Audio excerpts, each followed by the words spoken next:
Hello everyone and welcome back to TowerGate. It is TowerGate day number 982, 982, December the 10th, 2019, Tuesday. Thank you so much for tuning in. Of course, as I predicted and as most of you can imagine, it's an unbelievably busy day for news and information. No way I can get to it all in a 30-minute video. I'll do the best I can. So we had, of course, the hearings today for the Inquisition, and of course we had the IG report that came out around 1 o'clock.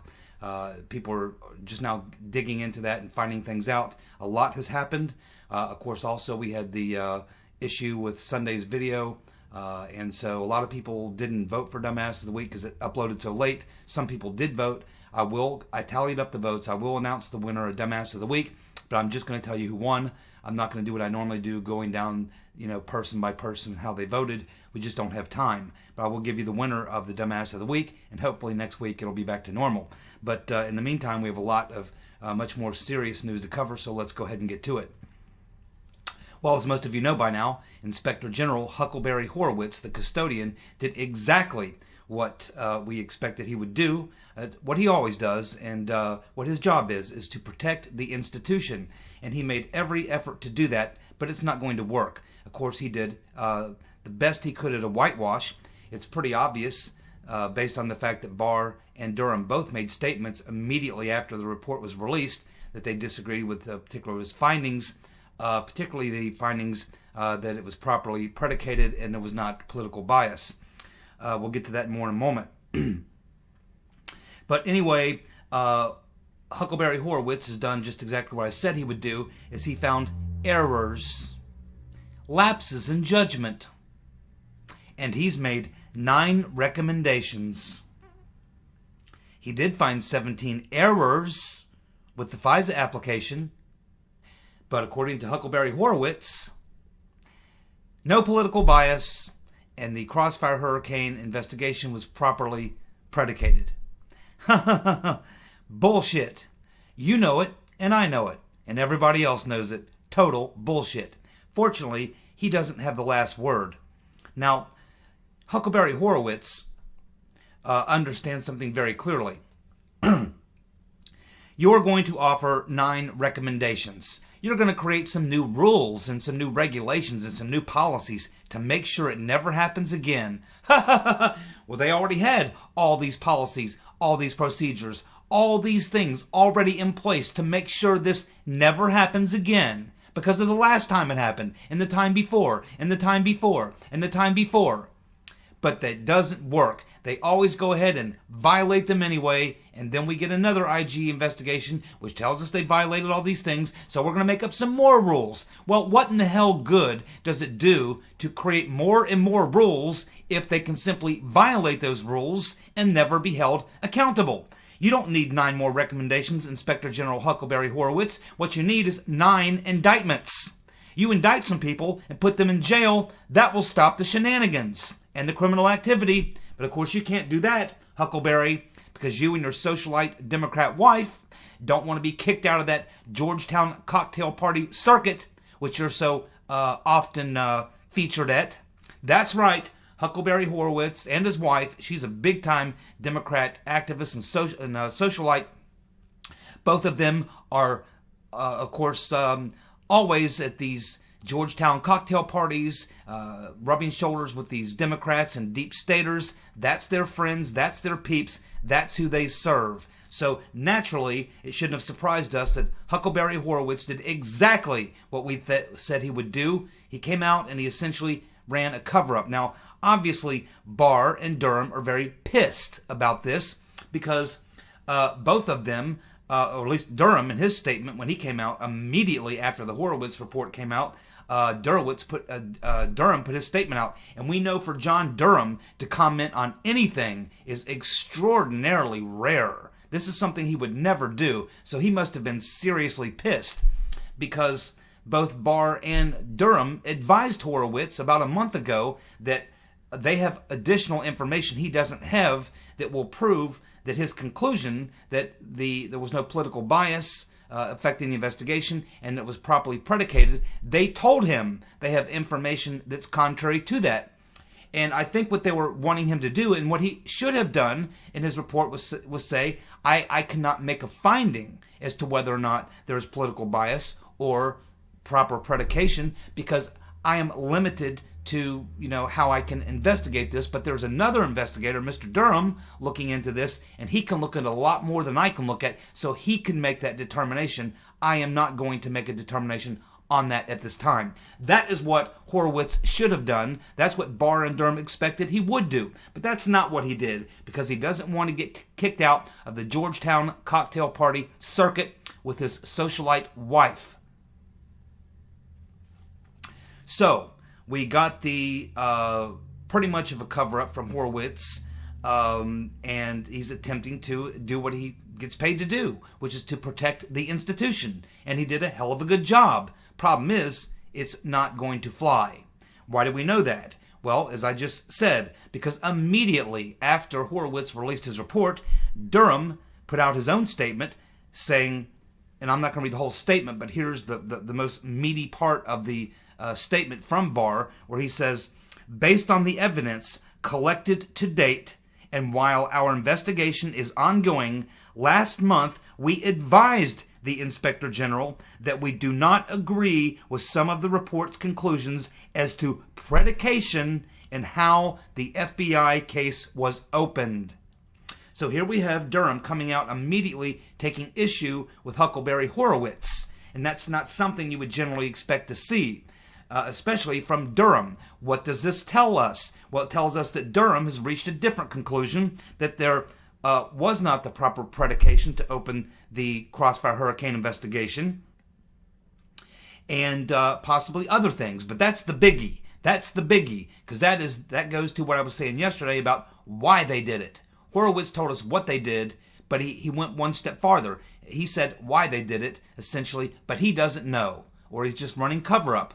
Durham contradicted Horowitz and said, yeah, well, I do know. I've got the evidence why they did it, and I'm telling you it's not the same as what Horowitz is saying. So what does this really mean? What can we take from what Durham is saying here? Well, what we can take from that is Durham is going to indict, prosecute the people who were involved in all of this. As I've said before, there will be dozens and dozens of people indicted. There will be. And Durham is basically telling you that right here. He's telling you already. He is already at this point in his investigation, which he says is still ongoing. But already he is determined that there wasn't proper predication to open the investigations. He's telling you right now that those investigations were improperly predicated, and therefore you can assume that what he's telling us is that those were crimes, and he is going to prosecute those people. Now, I'm telling you something here, it's just a gut instinct, that Barr and Durham are not going to kick this thing around for months and months and months. I believe Durham is going to indict people as he's going forward. I don't think it's going to be one big indictment of dozens and dozens of people. I think he is going to begin indicting people very soon.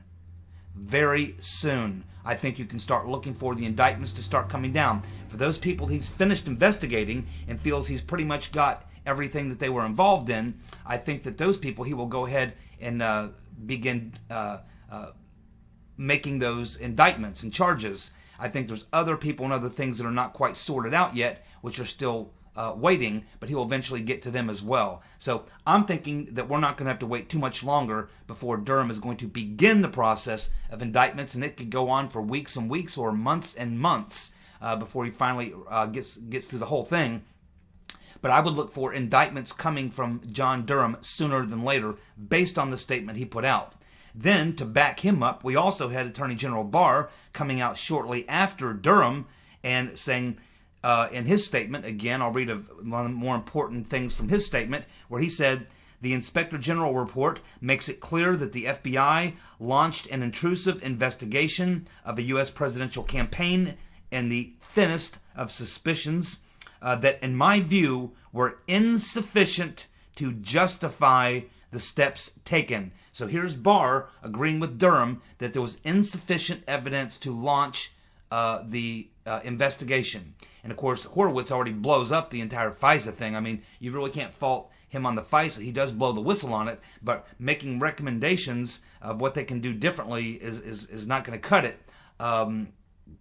So I think that that's what we can take from where we are in these very early stages. Remember, over the next several days and next couple weeks, more and more is going to be unearthed, and more questions will be raised, and hopefully we'll fill in some of the blanks, because there's still some stuff that wasn't included, but there's some other really good stuff that's out there that we just don't have time to get to today. It's going to take probably several days to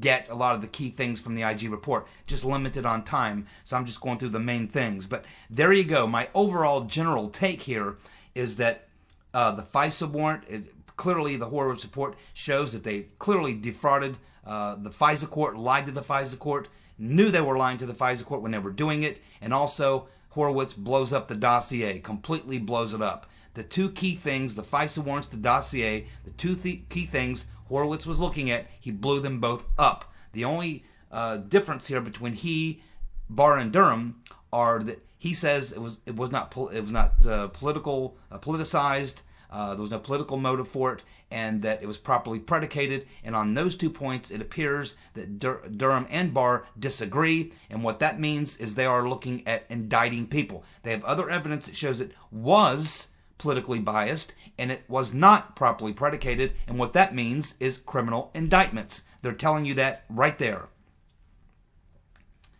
So let's go on to the next page. We also had Christopher No Shit Sherlock Wray doing exactly what you would expect that he would do, and he comes out and his statement was even the worst. His statement makes you want to just punch your computer screen. I was having difficulty getting through it because I was so angry at what I was reading coming from No Shit Sherlock Wray. But I'll just give you a bit of his statement where he says, the report concludes that the FBI's Crossfire Hurricane investigation and related investigations of certain individuals were opened in 2016 for an authorized purpose and with adequate factual predication. And he's going to announce in a month 40 corrective steps. How about the first corrective step? Resign, Mr. Wray. You're a disgrace, and you're a lying son of a bitch.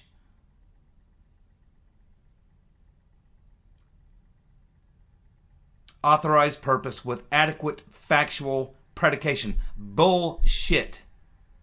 And he knows it. I would can his ass on the spot. If I was Trump, I'd fire Wray tomorrow. That is total bullshit, and that's certainly not what Durham and Barr have to say. So we can see that the deep staters are doing what we expect the deep staters will do. And this is exactly how they operate. Let's just hope, and it appears at this time, that Barr and Durham are not playing the game. And so I think we can take something from that. But we also had the former director of the Federal Bureau of I'm With Her, the dishonorable James Comey, couldn't keep his mouth shut. And I can't believe this guy said anything, because he is up to his eyeballs in a lot of shit here. But somehow he thinks he was exonerated. I guess he didn't read Barr and Durham's statement. He looked at the IG report. And Comey says, so, it was all lies. No treason, no spying on the campaign, no tapping Trump's wires. It was just good people trying to protect America. The truth finally out. The FBI fulfilled its mission. Have you ever heard a bigger pack of lies and total bullshit in your life? Now, Comey has got a lot of problems. I have no idea why he would come out and make this statement, because if you're Barr or Durham and you read this coming from Comey, that's got to really set them off. And I got to think that, they're going to have no mercy on the dishonorable James Comey. No mercy whatsoever. This dude is looking at serious charges coming up in the not too distant future. I think probably sooner than later. Absolutely extraordinary. He's also making the claim that he was going to be on Fox and Friends and that they canceled him. Of course, Fox and Friends have come out and made a statement saying, no, that's not true. We didn't cancel Comey. So that's a lying son of a bitch right there. My goodness, what an arrogant son of a bitch he is. So there we go. That's what you would expect from the dishonorable director, the former director of the Federal Bureau of I'm With Her, spewing his garbage. But this dude, I'm telling you right now, Comey is absolutely 100%. Barr is absolutely going to tag his ass hard, and especially because he came out and made this statement. Because this is like spitting in Barr and Durham's face right here, and I can assure you they're not going to appreciate it. Now, there's something that's quite curious in the IG report where Inspector General Huckleberry Horowitz in his report talks about Steele using a primary sub-source. He says that Steele was using one guy as a primary sub-source, and this one guy was getting the stuff from everyone else, and that this guy is a Russian sub-source. Now, you got to watch it here because Horowitz is buying in and playing the game of the Russians being Russians when in fact they weren't Russians at all. Now, we're not really sure who he's referring to here, whether he is referring to, I thought initially maybe Glenn Simpson, but he says it's Russian. So maybe he's talking about Trubnikov. Maybe he's talking about, what's his name? Can't remember his name now. But one of the other guys credited for the dossier. So I'm not really sure who he's talking about. I'm sure that name is going to come out, who this sub-source is. But Horowitz interviewed the sub-source for Christopher Steele.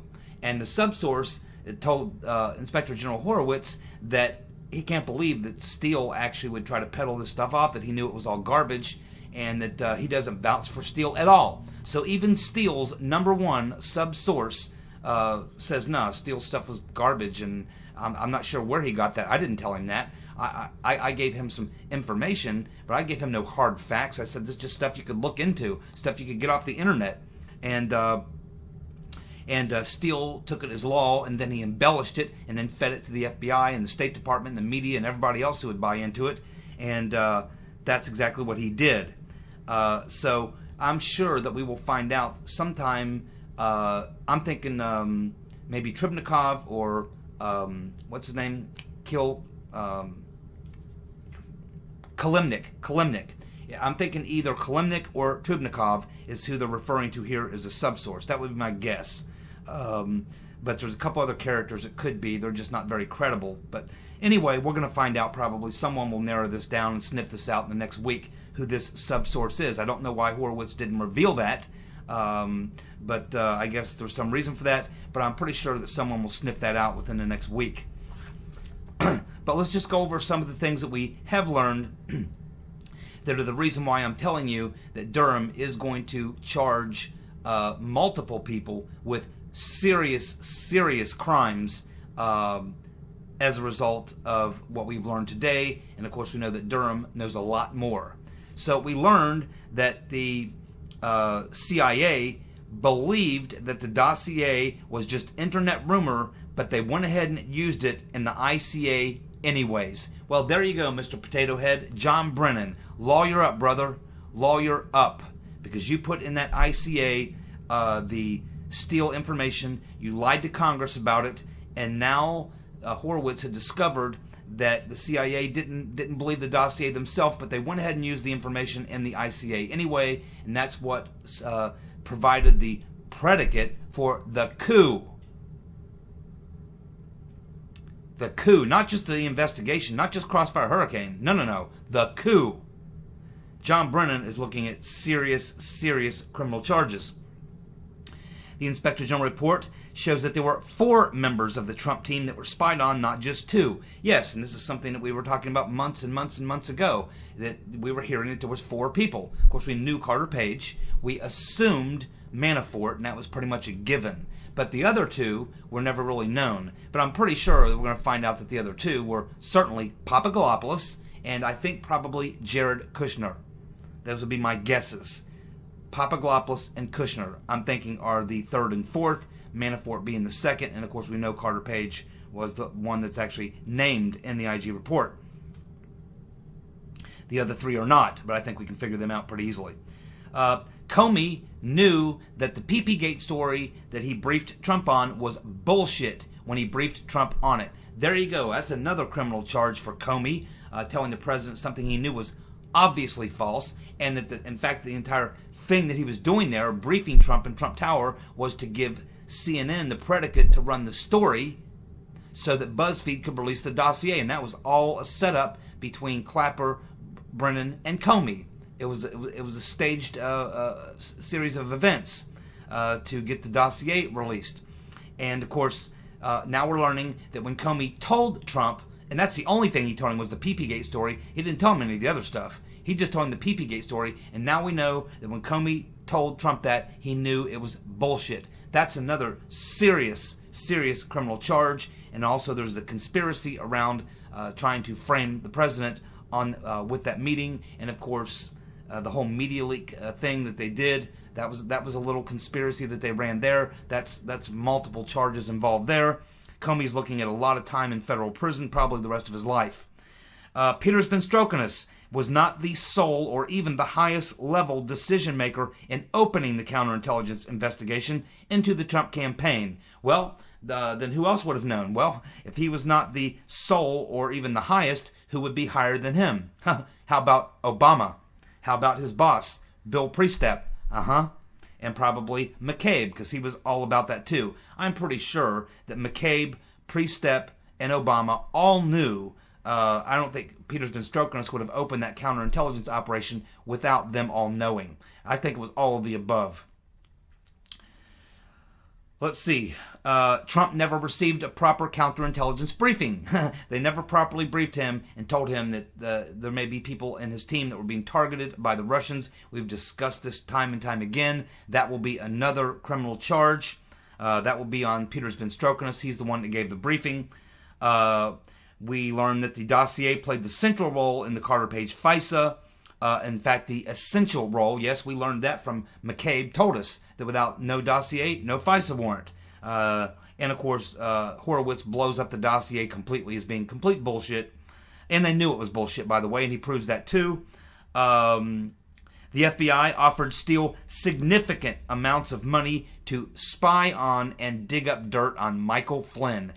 Ooh, that's not good. A 3-star lieutenant general, and you're going to go pay some whackbird like Christopher Steele to dig up dirt to destroy a 3-star general who was the head, he was the DIA, and was going to be serving in the Trump administration in an even higher position, and you want to pay someone to destroy him just for the hell of it? Yeah, that's definitely going to earn some people some years in federal prison. Of course, we know Horowitz laid out that they lied to the FISA court, knowingly lied to the FISA court, as well as withholding exculpatory information. And of course, we learned that Comey briefed Obama on the Trump-Russia investigation in August of 2016. After opening the Crossfire Hurricane investigation, Comey did brief Obama in the White House, August of 2016. Obama, what did you know and when did you know it? I think one of those questions has just been answered. Now, there'll be a lot more to get to on that. That's just the initial reactions. Let's get to a couple other things. Of course, in the hearings today, the Inquisition hearings with the Penguin, it was a complete freaking disaster, as you would imagine. His staff lawyer, investigator, just got shredded. And, he just had a very bad day. And I have to congratulate the Republican members on the committee. They did an excellent job. And, of course, this is like taking candy from a baby for guys, for some of these guys, for Jordan and Gates and Ratcliffe. This is easy pickings. I mean, it's not even hard for them. This is a walk in the park. And they all did a fantastic job today. The Nadler Penguin hearings were, again, like all the hearings up to this point, a complete disaster for the demo commies. You would think that they would stop this. It's killing them. Trump has gained 6 points. He's now ahead of every one of his Democratic rivals. They put him up against Biden. A month ago, he lost to all the top three. Now he's beating all the top three, and he's beating one of them by double digits in states like Pennsylvania, Wisconsin, and Michigan. I mean, this is beyond political suicide. It's extraordinary that we're witnessing this. And I have another theory on that I've been thinking about that I don't have time to talk about today, but on a slower news day, I'll tell you what I'm thinking. Another takeaway, Bernie Sanders, of course, now responding to the attacks from the rotten Reverend Clinton when she was on Howard Stern, saying that Bernie really hurt her. Well, Bernie took offense to that because, of course, number one, she screwed him along with the DNC. She should be apologizing to him. She really hurt him. And then after she did what she did to him, of course, they cashed Bernie out with a nice big fat check. And then he kissed the ring and went and campaigned for the rotten Reverend Clinton. So Bernie Sanders basically made a statement today saying that he's sorry to hear that the rotten Reverend is rerunning the 2016 election. No, Bernie, she's not rerunning the 2016 election. She's preparing to run in the 2020 election. And you're going to be in her way. And she is going to screw you again. And you're going to bend down, kiss the ring, take the check, and go campaign for her again.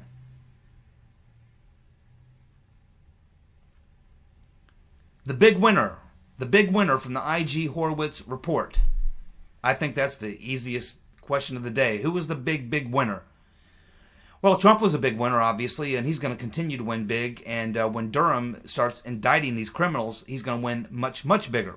But the person that probably was the biggest winner from the IG report, based on what Horowitz found, is Carter Page. Carter Page is going to be a very wealthy man. A very wealthy man. Because what was laid out in the Horowitz report means that Carter Page is going to go get a civil rights lawyer first thing tomorrow morning, probably one of the best in the country. He can now afford it. And he is going to sue the Department of Justice, the United States government, and the FBI for a boatload of money. And he is going to win. They will not even go to court. They will settle that case out of court. They are going to pay Carter Page probably, I would say, 8 figures. It's going to cost him 8 figures. Unfortunately, we can't take that money from Comey, Strzok, Page, and all the rest. That'll come from the taxpayers. And I am very upset about that. Yes, Carter Page should certainly win at least 7, probably 8-figure lawsuit with the government, but it shouldn't come out of our pockets. It should come out of the pockets of the criminal conspirators.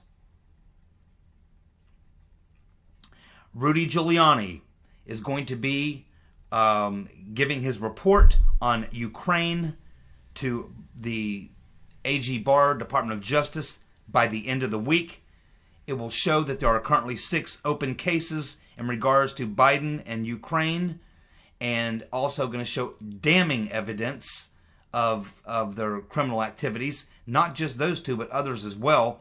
And it's also, there's many other Democrats involved in this Franklin Templeton money laundering thing, many high-level Democrats, and that's all going to work itself through the system as well, and it's certainly going to torch Biden. Again, if he continues to stay in this race, he's doing himself a great disservice. He needs to get out of the race, lower his profile, and start looking into a very good criminal defense attorney, along with his nutty son. And then we have a Harvard study that came out and says that the rotten Reverend Clinton would be the front runner if she entered the race today. Oh boy, can you believe that? See, the rotten Reverend Clinton's getting desperate now. She tried for months and months to get the Draft Hillary campaign going, but she can't find enough ground troops to get it going. So now she is having to be the Draft Hillary campaign spokesperson by telling us that there's a massive amount of people who want to draft her and force her to run, even though she doesn't want to. And now no one's really buying into that. So now she's activated her media acolytes, and now they're running garbage propaganda stories like this one from the Harvard study that the rotten Reverend Clinton would be the front runner if she entered the race today. And they're showing her being at 21%, Biden at 20%, and Elizabeth Warren at 14% or something. And it's like, there's no way. There's no way that was a real poll. This whole story is fake. This is a planted story by the rotten Reverend Clinton's acolytes. That's what this is. Somebody got paid a nice chunk of change to put this false propaganda story out. There's no way that the rotten Reverend Clinton would get 21 points in a poll while Biden gets 20. That would be 41 points. There aren't 41% in the Democratic Party that together would be able to go for Biden and Clinton. It's almost the same people. It would be the same people. It wouldn't be 21 for Clinton, 20 for Biden. That would not work. It's just insanity. It doesn't work. It's a fake news story. I'm sure bought and paid for by the rotten Reverend Clinton because she wants to jump in this thing so badly she can't stand it, and her fake grassroots draft Hillary campaign has not been able to get any traction, and she's desperate now. Very, very desperate. Look for her to become even more desperate, and you'll see even more zany, crazy things, because she has to make a decision here pretty soon. Now, she can play the brokered convention strategy, but it's still tough to do if you don't compete in any primaries, because she would be there, she would get put on the ballot, but she wouldn't have participated in any primaries. And so if you're the Democratic National Convention, you're the Democratic Party at the DNC convention, and you do have 2 or 3 candidates who are polling in the high teens, low 20s, mid 20s, and they did go through the primary process, they did go through the debates, they do have this measure of support, and you try to drop Hillary over top of them and just nominate her on an open ballot like that, you are going to severely piss off a huge number of members of the party, and many of them will stay home or vote for Trump or vote third party or do something, and those will be Democratic voters that will be lost for life, and the Democrats are already on the ropes, and they can't handle that. So a brokered convention strategy by the rotten Reverend Clinton is certainly a viable one for her, but it's not a good thing for the party. And you can bet that even though that's probably her strategy, she's going to be told that they'd rather not go that way, and the pressure is probably being put on her by the corporate donors, probably saying, look, either throw your hat in the ring or shut up, one of the two, because you're only doing harm. If you want to jump in the ring, jump in it now. Show up for the first primary, file the paperwork, be there for Iowa, be there for New Hampshire, and compete like everyone else. But she knows that if she goes out and competes with the others, that she will be sorely embarrassed. I can assure you she will not have 21%. I think she will be in single digits. And that's the problem she has. She wants to jump in desperately, but she knows that if she does, she will enter the race probably in 3rd or 4th place. And she needs Biden out. She needs Biden out of the race, and this guy just refuses to get out. He should have gotten out. I've been telling him to get out now for months. He refuses to get out. This guy is completely nuts. Any sane person would have, in his circumstances, would have gotten out of the race. He's not right. That's the only conclusion you can draw. The man is not right. Just a couple of minutes left. So the Dumbass of the Week, the winner of Dumbass of the Week this week was Madam Botox, Nancy Pelosi, taking the top spot for Dumbass of the Week. Very well deserved. Certainly she would have been in my top 2 or 3 picks. So congratulations, Madam Botox. You certainly are Dumbass of the Week. She could end up being Dumbass of the Year if this impeachment thing continues the way it's going. She could actually win the Dumbass of the Year award, which we'll be doing at the end of December. Number 2 is going to be Quid Pro Quo Joe. There you go. That's a very solid pick for number 2. So we have Biden coming in 2nd place for Dumbass of the Week. And then we had a 3-way tie for 3rd place for Dumbass of the Week. We have the Rotten Reverend Clinton, the Bug-Eyed Fool, and this Pamela Carton, this so-called lawyer who was on the testifying in front of Schiff's committee.